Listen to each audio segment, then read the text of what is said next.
I'm here to talk about success, right?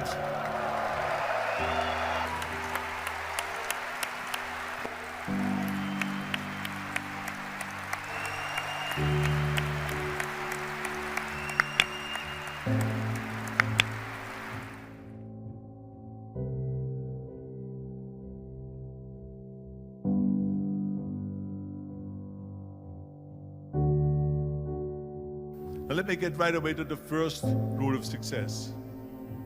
The first rule of success is to have a vision. You see, if you don't have a vision of where you go, and if you don't have a goal where you go, you drift around and you never end up anywhere. It's like you can have the best ship in the world, you can have the best airplane in the world. If the pilot or the captain doesn't know where to go, it would just drift around. It would not end up anywhere, or most likely in the wrong place. So I was very fortunate that I stumbled onto my vision. I mean, as you know, I was born in 1947 in Austria after the Second World War. And I didn't really like Austria when I grew up. I couldn't wait to get out of there. I couldn't see myself becoming a farmer or a worker in a factory or anything like that. Even though my parents wanted me to stay there and have a normal life. My father wanted me to become a police officer like he was. My mother wanted me just to stay there and marry a girl and have a bunch of kids. But that was their vision, not mine. My vision was totally different. I felt that I was born for something special, for something unique, for something big. So I was searching. Then one day I went to school. I remember I was 11 years old, and they showed a documentary about America. And all of this stuff, and I said to myself, that's where I want to be. I don't want to be around here with these little farmhouses and these little buildings, and everything is old. I want to be in America. But now the question was just, how do you get to America? In those days, it was a very expensive trip. It's not like today. So again, I was very fortunate that one day after school, I walked by a store in Graz. And it was the only store that really sold kind of American stuff. So I went inside and I looked around and I looked at this stuff, and then I saw a magazine.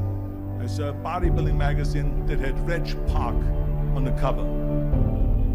Reg Park was then a 3-time Mr. Universe. And I saw him on the big screen as Hercules. And on the cover it said, how Reg Park, Mr. Universe, became the Hercules star. So I looked at the cover and I said to myself, I got to get this magazine. So I bought the magazine, I took it home and I read it over and over from the front page to the back. It had everything in there, how he trained, how he was working out in Leeds, England, in a factory town, how he worked out every day for 3-4 hours and became the strongest man of Europe, and how he won Mr. Europe, Mr. Great Britain, and then eventually Mr. Universe. And how he won the second Mr. Universe and the third Mr. Universe, and how he was discovered to play the starring role in Hercules. I read that and I said to myself, wow, this is the blueprint for my life. This is exactly what I want to do. I want to become a bodybuilding champion just like Reg Park. I want to get into movies just like Reg Park. And I want to make millions of dollars and be rich and famous just like Reg Park. Do you know how great it felt that I knew where I was going? Imagine the majority of people don't know where they're going. I knew where I was going. So it was just a question of how do you do it? I was so relieved. Because when you have a goal, when you have a vision, everything becomes easy. So I knew where to go. So people always ask me, when they saw me in the gym in the pumping iron days, they said, why is it that you're working out so hard? 5 hours a day, 6 hours a day, and you have always a smile on your face. The others are working out just as hard as you do, and they look sour in the face. Why is that? And I told people all the time, I said, because to me, I'm shooting for a goal. In front of me is the Mr. Universe title. So every rep that I do gets me closer to accomplishing that goal, to make this goal, this vision turn into reality. With the age of 20, I went to London and I won the Mr. Universe contest as the youngest Mr. Universe ever. And it was because I had a goal. And this is no different than anything else, what I'm talking about. This is not just about bodybuilding. It was the same in acting. And the same thing is also in politics. I remember that in politics, I had a very clear vision that I will be the leader of California. This is as far as I could go because I was not born in America, so I could not run for president. So being the governor of the 5th largest state was for me really the ultimate title, the ultimate accomplishment in politics. So even though people came up to me and says, why don't you go and run for something smaller, you're never gonna make it. I ran for governor, and then 2 months later I became governor of the state of California. Again, because I had a very clear vision what I'm gonna do with California. So let me tell you something, visualizing your goal and going after it makes it fun. You got to have a purpose no matter what you do in life. You got to have a purpose. So that's rule number 1, have a vision.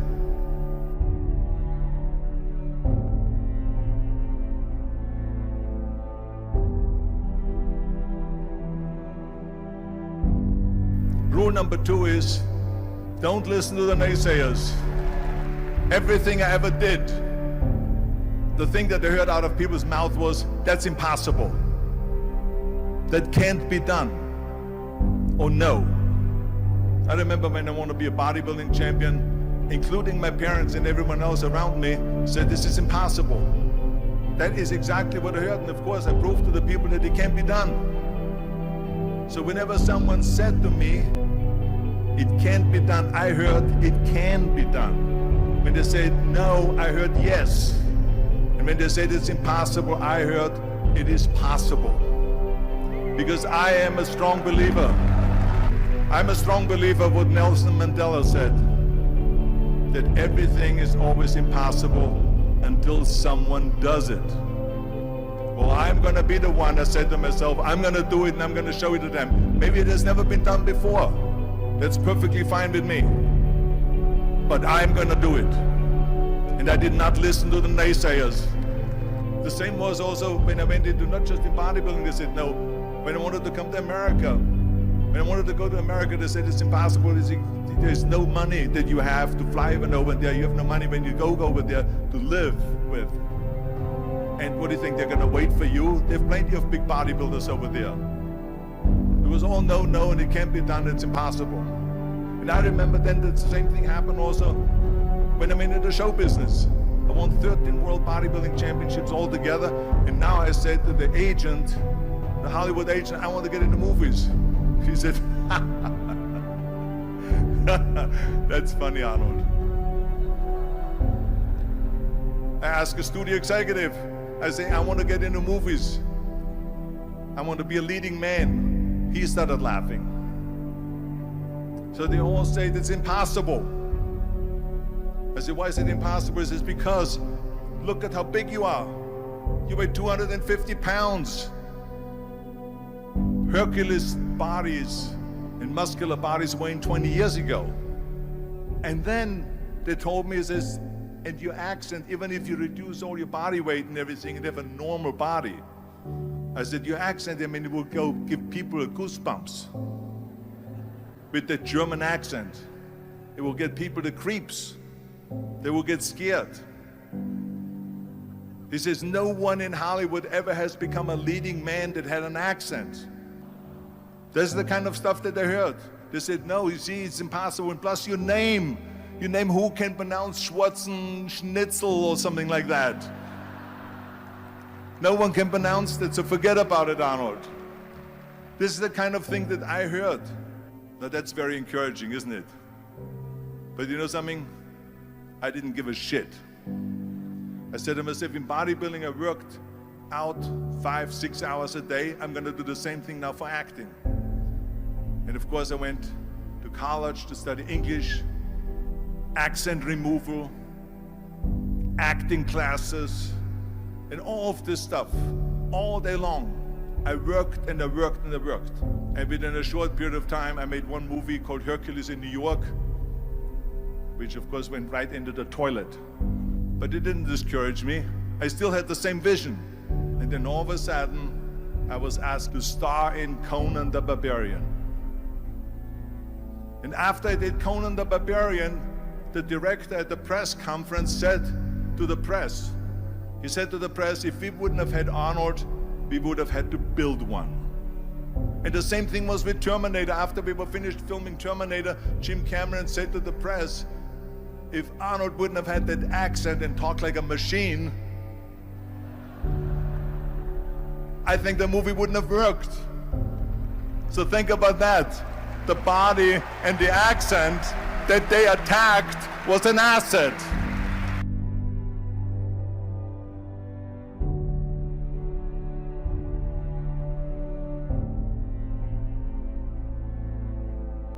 And the next thing, the third point that I'm going to make to you is work your ass off.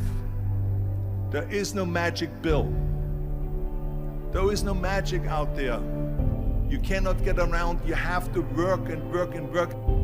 And it drives me crazy when people say that they don't have enough time to go to the gym for 45 minutes a day and work out.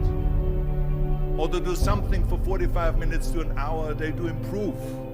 If it is physically improve or if it is mentally to improve. Imagine you read 1 hour a day about history. How much you will learn after 365 hours in 1 year.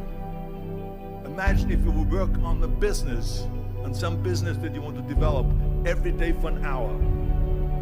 Imagine how further along you will go and get. So it drives me nuts because we have, when people say we don't have the time, we have 24 hours a day. We sleep 6 hours a day, so that gives you still 18 hours. And there's someone shaking their head out here in front. They say probably, I don't sleep 6 hours, I sleep 8 hours, right? Or just sleep faster. So we have 18 hours a day. The average person works around 8 to 10 hours. So let's assume it's 10 hours, so we have 8 hours left. Then you travel around an hour a day, maybe 2 hours a day. So now you have still 6 hours left. What do we do with the 6 hours? Then we eat a little bit, then we schmooze a little bit, talk a little bit to people and all that stuff. But you can see how much time there is available if you organize your day. So you got to work hard. I mean, let me tell you something. When I went to America, I went to college. I went and worked out 5 hours a day. And I was working on construction. Because in those days in bodybuilding, there was no money. I didn't have the money for food supplements or anything. So I had to go to work. So I worked on construction. I went to college. I worked out in the gym. And at night, from 8 o'clock at night to 12 midnight, I went to acting class 4 times a week. So I did all of that. There was not one single minute that I wasted. I became very friendly with Muhammad Ali in the 70s. And Muhammad Ali worked his butt off. And I saw it firsthand. And I remember that there was a sports writer that was there in the gym when he was working out and he was doing sit-ups. And they asked him, how many sit-ups do you do? And he said, I don't start counting until it hurts. Now think about that.